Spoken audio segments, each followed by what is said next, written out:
Hey, what's up, you guys? It's Carly back with another video, and I know I'm currently 5 months into 2026, but I'm finally about to finish talking about my 2025 or 2024 games and get on to the games I beat in 2025. So I have 8 2024 games, I think. 1, 2, 3, 4, 5, 6, 7, 8. Oh, wait. 7. No, wait. That's right. 8. And then we'll talk about some of my 2025 games. I think I'm almost done with those too. 1, 2, 3, 4, 5. So we got 13 games to talk about. So we're going to have to rapid fire some. So we'll start with the 2024 ones. This first one I'll do fast because it was a replay. That was NBA Street. I played it on the PlayStation 2. Love that game. It's super nostalgic. I like it better than the second one. I like the story mode better. And just a good time. I usually come back to that one when I'm feeling in the mood to play some basketball. I would give it like a 9 out of 10. I love that game. So that was the first one. Super fast on that one. Next we have in 2024 was Shantae the Half Genie Hero. I do want to touch on this one a little bit because I don't even know what they're called, but I usually do not like the left to right games, side scrollers. I don't know what you call it. I'm pretty sure it's Metroidvania style. Again, I'm not even a left to right game player, so I'm not experienced enough to be like, this is like Metroid. But it was pretty good. The combat was good. I thought the story was cute. And I really actually liked the platforming and stuff. It wasn't too terribly hard. And I enjoyed finding like secret areas and getting the collectibles and stuff, and I had a really good time with that. I'd probably give it like a 8 out of 10, maybe a 9 out of 10 considering the game it is, because I don't want to be biased because I don't like left to right games and give it a low score because it's a left to right game. So I would say as far as left to right games, side scrollers, I don't know what you call them, I would give that a 9 out of 10. It says a lot that it captured my attention enough to me wanting to beat it because I don't typically like those games. So yeah, I would give Shantae a 9 out of 10. And I think I got it in a bundle for really cheap, so I would like to play the other ones at some point. Okay, the next one was Doom Eternal. That one was freaking awesome. I love the Doom games. I'm really excited to get to the newest one, the Dark Ages, I think. I know that one's kind of different, but love the platforming, love the gunplay, the fast-pacedness of Doom Eternal, the level design, all of that was super good. Again, for FPS, I'd probably give it like a 9 out of 10. I had a lot of fun with Doom Eternal. I do think I liked the first one more, but it's just marginally because Doom Eternal was really good. Definitely recommend that one if you like FPSs. Okay, so the next one was called Close to the Sun, and it's kind of like a walking simulator. There's some scary bits. I picked it up because the cover reminded me of BioShock Infinite. It wasn't like that at all. You're trapped on a ship. It's kind of spooky, a little bit of horror-y elements, kind of a mystery involved. It was pretty good. I'd probably give it like a 7 out of 10. I didn't absolutely love it, but I had a pretty good time with it, and it was a good palate cleanser. Yeah, I'd probably give it like a 7 out of 10. It's pretty interesting. If you like horror and walking simulators, because I don't think there was too much combat or anything like that. It was mainly like running away from stuff. It was pretty good, and it's kind of puzzly, so it was pretty good. Definitely had a cool vibe to it. And then the next one was Quantum Break, so that's the same people that made Control, I think, and they made it before Control. The story was pretty good. The gameplay was kind of but it was pretty interesting, kind of like a movie type game. And I know they did make a show out of it, but I didn't ever watch it. But it was pretty good. I'd probably give it a 7 out of 10 too. I definitely like Control more. But when I played Control, it made me want to try Quantum Break, especially because it's a Xbox exclusive. But it was okay. I'd probably give it like a 7 out of 10. Maybe if you want to see what they were what made them evolve into Control, you could kind of play that just to kind of get an idea. Okay, the next one really caught me off guard, and that is Prey. Really good game. And it kind of caught me off guard. Not a lot of people talk about that one, and this is not the original Prey on the 360, the newest one. It was spooky, FPS, kind of had combat like BioShock in a way. You had some like powers and then guns, and you're again in space, and very good game. I'll probably give it like a 8.5 out of 10. Very good storyline, very cool environment. The design of the place was great. It was kind of open world esque. You could go into different areas. Pretty spooky in some areas. Great bad guys or monsters. I don't even know what you would call those things, but very good. Definitely recommend Prey. You could probably get it for like $5. That was a good one.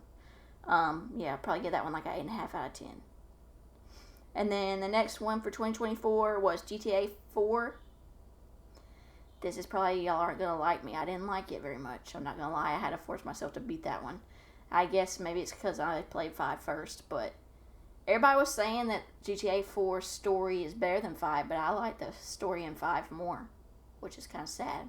But I also like the main characters in 5 more. So yeah, I'd probably give it like a 7 out of 10. Like the world, very cool, very innovative, like open world, places to buy stuff, different places like bowling and all that kind of stuff, darts, all that stuff is cool. Just that the story wasn't good to me. Like I had to force myself to beat the story. But other than that, like the world and stuff is very cool. I loved that New York layout. That was cool to me. I hope they do another GTA with New York with like updated graphics and stuff. That'd be pretty cool. But yeah, sorry, I like 5 more. I'm going to give it a 7 out of 10. I'm sorry. Okay, and the last one for 2024 was Red Dead Redemption 2.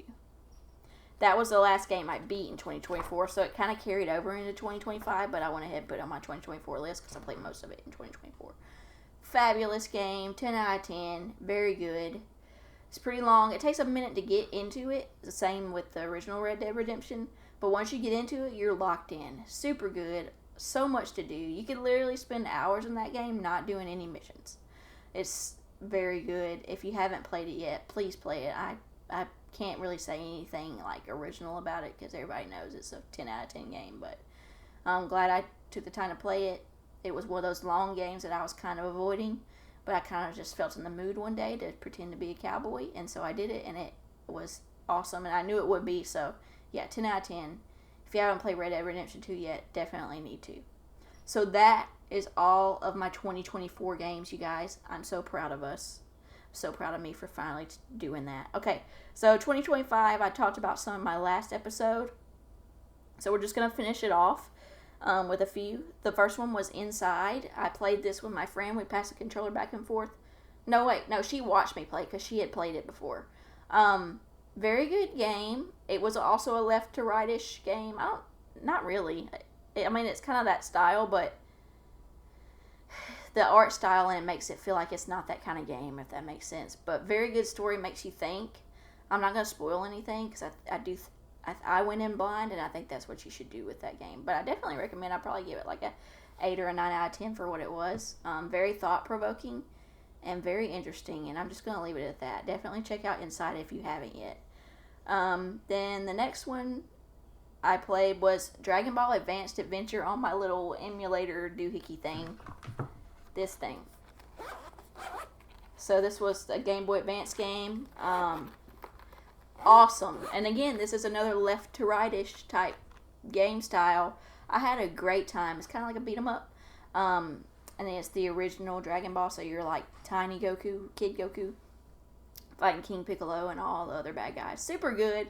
Had a really good time. Level design was great. Combat was great. There was a couple levels where I was like wanting to pull my hair out, but glad I had this because I definitely used the little save state thing and it made it a lot better, but very good. For a left to right-ish game, did it change my life? It might have changed my life. It might have changed my perspective on left to right games. I might have to give it a 10 out of 10. It was a very, very good Game Boy Advance game. And then the next one might be another 10 out of 10. It was It Takes Two. I played that with my best friend. She played on her computer. Right there. And I played on mine. Funny story, she is my neighbor. And also my best friend. But the internet line on our road stops before it gets to her house. So she does not have good internet. So she keeps her computer here. But we had a great time playing that. It felt like a Pixar movie that we were a part of. There was callbacks to other types of games. The story was great. Oh my gosh, it's so good. If you have a friend, or anyone in your life that you can play this game with, play it. It was 10 out of 10 experience. I think she would say the same thing. We had an amazing time with it, and I'm excited to try that developer's other games. I forget the name of the developer, but if I can remember, I'll put it on the screen right now. But fabulous game. I know they made The Tale of Two Brothers, No Way Out, and there was a new one that they just made that I can't think of the name of, but very excited to check out their other games. 10 out of 10. We were laughing. We were crying. We were having a really great time with that one. And then the next one was Mario Wonder. It was a good Mario game, but again, with the left to rightness. But it was very good. I liked some of the levels were too hard for me. I had to give it to my friend because she is like a Mario expert. But really fun. Again, just sometimes some Mario games are hard for me, but I would probably give it like an 8 or a 9 out of 10 for a Mario game. That's only the second left to right Mario game I have beat, but it was good. Level design was cool. The little flower doohickey thing that follows you around is really cute and stuff. But yeah, good game on the Switch. And then Animal Crossing, I put that on here, but you can't really beat it. All I did was really like make my house, pay off my loans, and then collected a bunch of stuff. And then I was like, okay, I'm kind of done with this. It was pretty good for what it was. I'd probably give it like an 8 out of 10. I know that's probably low, but I need more structure in my farming, kind of like chill games. I need more stuff to do. But it was pretty good. It's pretty chill. And then the next one was Harry Potter and the Goblet of Fire on the GameCube. That one was really good. It was kind of the same play style as like Lord of the Rings, the Two Towers on the PlayStation, I guess, kind of. And you can play as Harry, Ron, and Hermione. You can upgrade them. Different missions. Sometimes you're in Hogwarts and you're going through the movie storyline. But I had a pretty good time with it. It had some like puzzly stuff and different stuff to unlock to make your character stronger. But it was pretty good for a game that's a licensed game that I thought was going to be pretty mid. But it wasn't. It was actually good. I'd probably give it like a 7.5 out of 10, maybe 8. But that was pretty good. But yeah, let me make sure, all the games I beat in 2025 and 2024. So now the next episode will actually be this year games. So that's very exciting. So yeah, what have y'all been playing this year? What on this list that I just talked about have y'all not played yet and you feel shame about it?